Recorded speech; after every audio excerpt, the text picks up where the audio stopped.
Hello बच्चों, let's see the question and the question says the correct statement among A to D regarding S2 as a fuels are। मतलब यहाँ पर हमारे पास चार statement दिए हुए हैं, हमें ये फाइंड करना है कि इसमें से कौन से स्टेटमेंट जो है वो S2 के लिए सबसे सही होगा। कौन कौन से सही हैं? ऑप्शन नंबर ए है कि it produce less pollutant than petrol. Option number B है a cylinder of compressed dihydrogen weight 30 times more than a petrol tank producing the same amount of energy।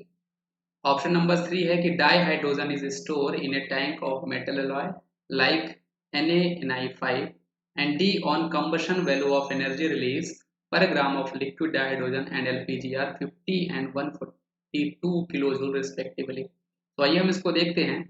यहाँ पर जो स्टेटमेंट नंबर वन है बेटा वो आपका बिल्कुल सही है कि it produce less pollutant than petrol, इसीलिए हम लोग फ्यूचर S2 को हम लोग फ्यूचर फुल फ्यूल बोला करते हैं, क्योंकि हमारे कंट्रीज को सबसे बड़ी जो इसमें प्रॉब्लम है वो पॉल्यूटेंट की प्रॉब्लम होती है, क्योंकि पेट्रोल एंड डीजल से हमें उनके कंबशन से हमें काफ़ी ज़्यादा पॉल्यूटेंट मिला करते हैं।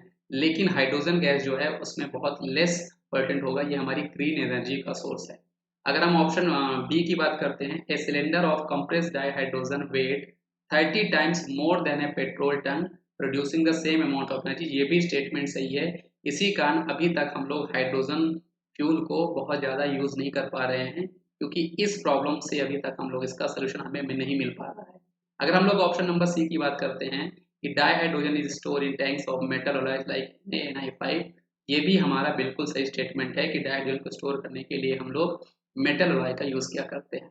ऑप्शन नंबर डी की अगर हम बात करते हैं, on combustion value of energy release per gram of liquid dihydrogen and LPG are 50 and 142 kilo joule respectively, ये आपका जो डी है ये आपका गलत हुआ है। एक्चुअल में जो हमारा लिक्विड डाईहाइड्रोजन होता है, अगर मैं आपको लिक्विड डाईहाइड्रोजन की बात करूं तो उसकी जो कंबशन वैल्यू पर ग्राम होती है वो 142 किलो जूल आपकी हुआ करती है, और हमारा जो LPG होता है उसकी वैल्यू जो होती है वो आपकी अप्रॉक्सीमेट 52 के नियर अबाउट हुआ करती है किलो जूल। यहाँ पर बेटा ये जो आपको ऑर्डर दिया हुआ है, ये ऑर्डर उसने आपको गलत कर दिया है, ये स्टेटमेंट आपका गलत है। इसके अलावा बाकी सभी स्टेटमेंट सही हैं, इसलिए हमारे पास ऑप्शन नंबर 4 इसका सही जवाब हो जाएगा। आई होप आपको ये समझ में आया होगा। थैंक यू बच्चों।